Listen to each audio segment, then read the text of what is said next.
Hi, this is Nima, and this is Common Interests. I'm doing a breakdown and analysis of the common print run for Shadows over Innistrad, which is turning out to be a fantastic set for drafting. It's really spiky and complicated and really synergy based. And bad news for me, I guess, there's actually fewer commons in these packs than usual, replaced by the uncommon and rare double face cards. So significantly fewer commons, and that might pretty much just makes this print run the least useful to really study, just because in addition to like everything being really synergy based, so you have to really focus on what you're drafting instead of the actual. You shouldn't really be focusing on the print run too much, in my opinion. But also, usually the advantage of knowing the print run is that you can deduce what your neighbors are drafting based on what's missing. But in a lot of cases, you can just tell what they're drafting by looking at the double face card that they opened and took. So a lot of that advantage is kind of mitigated from the existence of double face cards. But for the sake of curiosity and just knowing the structure of the set, I still think it's fun to learn. So I'm just gonna breeze through a lot of my explanations. If you want to see like more in-depth stuff about how the common print run works, I would see my Battle for Zendikar video. I'm gonna be rushing through some of the explanations for this. Just talk about the structure of a booster pack in Shadows over Innistrad. There's the one rare / mythic rare in the back, as well as the 3 uncommons, and then there will be normally 9 commons and sometimes 8 commons. I'll get to that in a second.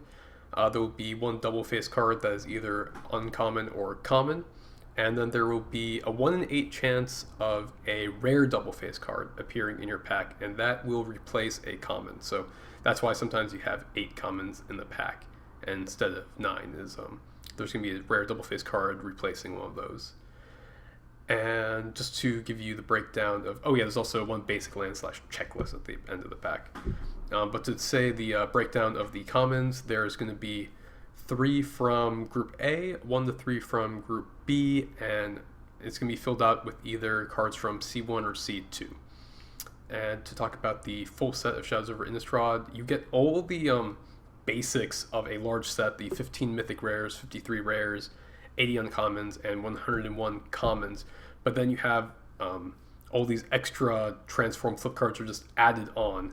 So Shadows over Innistrad turns out to be like a huge set. There's the extra 3 mythic rares, extra 6 rares, and then 20 uncommons and 4 commons. So much bigger set than usual.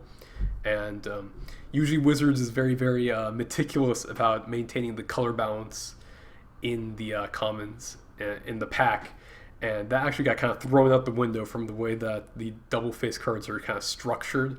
So I think because of the existence of the red and green flip cards, red and green have fewer commons than the other colors, and this has like a couple duct tape fixes for this. For example, the short printed common in a set is almost always like colorless artifact land kind of thing, just to make sure that the colors always stay in balance. But this time it's actually throttled, which is a black card. Just the way that everything broke down, there ended up being too many black commons placed into packs, so they changed the short printed common to a black card to try to fix that. There's a bunch of goofy things like that in here to make everything work.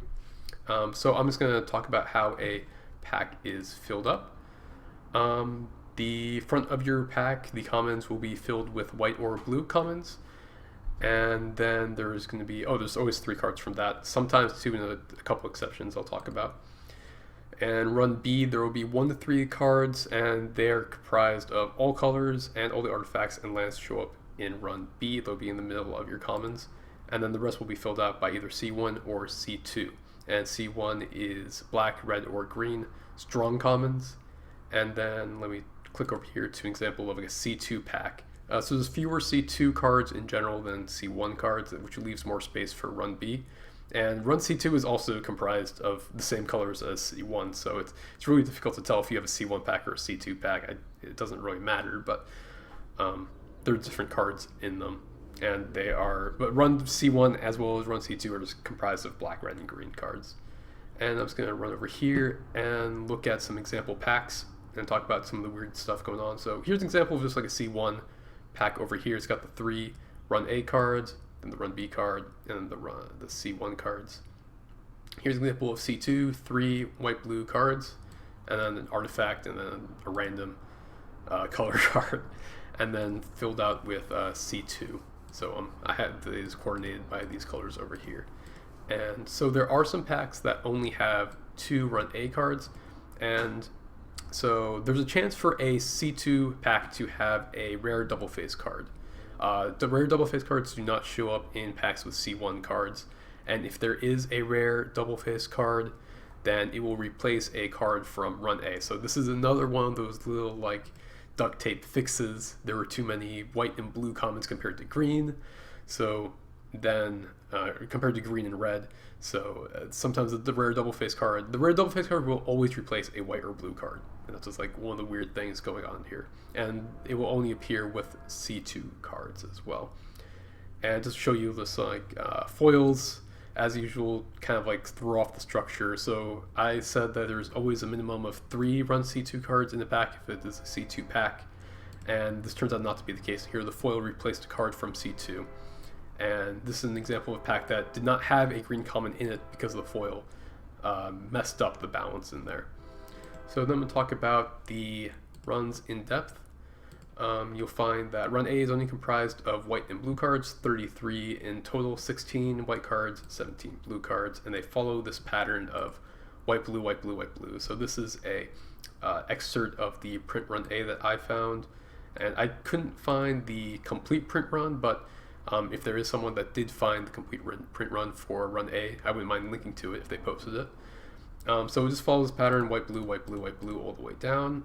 And there is one spot in here where you have 3 blue cards in a row, and that's to account for the fact that there are 17 blue cards and 16 white cards. You couldn't get perfectly balanced in there. So if you do get this run in your pack, there is a chance that you do not have a white card in there. So all the strong white and blue commons are showing up in Run A, for example, like Dauntless Cathar, Angelic Purge, Sleep Paralysis. I can't find it in here. Sleep Paralysis and like Stitch Mangler, and then like Unruly Mob and Puncturing Light are in here as well. Most of the strong white and blue commons are in here. But there's not really something to be deduced over here, so I'm going to move on to Run B, which is really hard to analyze just because it's a complete mess. There's no pattern in the way that these are placed in the print run.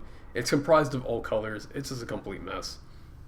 But it doesn't really matter because most of these cards are actually just pretty weak.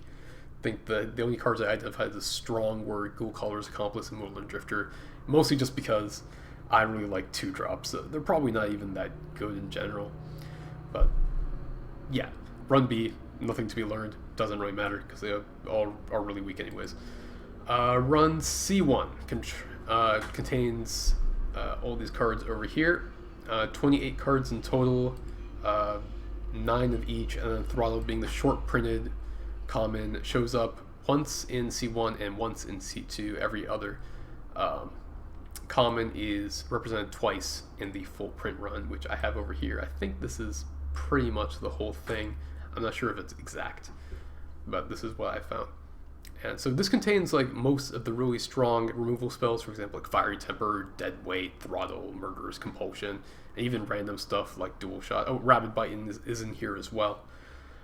So this is a very interesting one to study because it has all the strongest removal spells. And one example I found that could be abusable is that Rabid Bite in both positions in this print run is above Alms of the Vein, which is this little common over here, which usually goes pretty late. So if you do get a pack passed to you that's missing a common and it has Alms of the Vein, it's a very safe assumption that someone took a Rabid Bite. It's like about 80% chance, and because Rabid Bite is a strong card, it's probably the one that was taken. And moving on, I'm not sure if I explained that there's a black, red, green pattern in here, but yeah, it follows this order all the way down.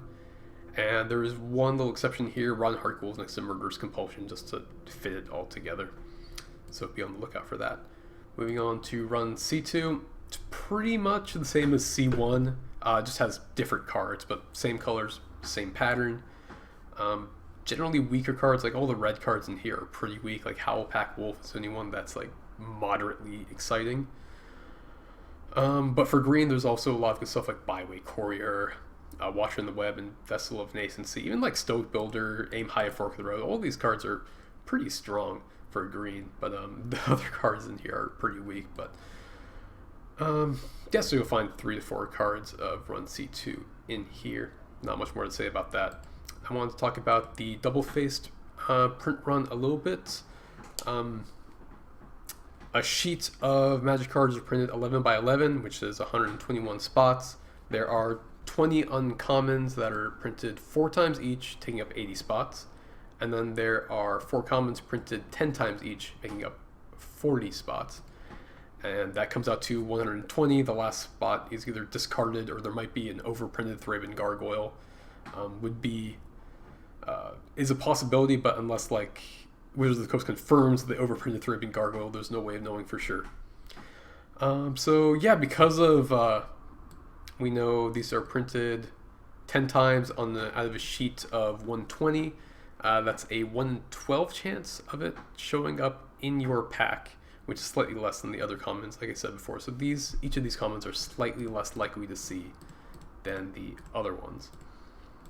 And the other interesting thing about here is the double-faced sheet is really, really heavy on red and green, which works out because the regular packs have fewer red and green commons, or commons and uncommons as well. So it all works out in general, but it's just interesting to think that 72 spots of 120 are red and green. So on Magic Online, if someone passes you a pack without a double-faced card, you can make a guess that they probably took a red or green one, just because those are way more represented than the other colors.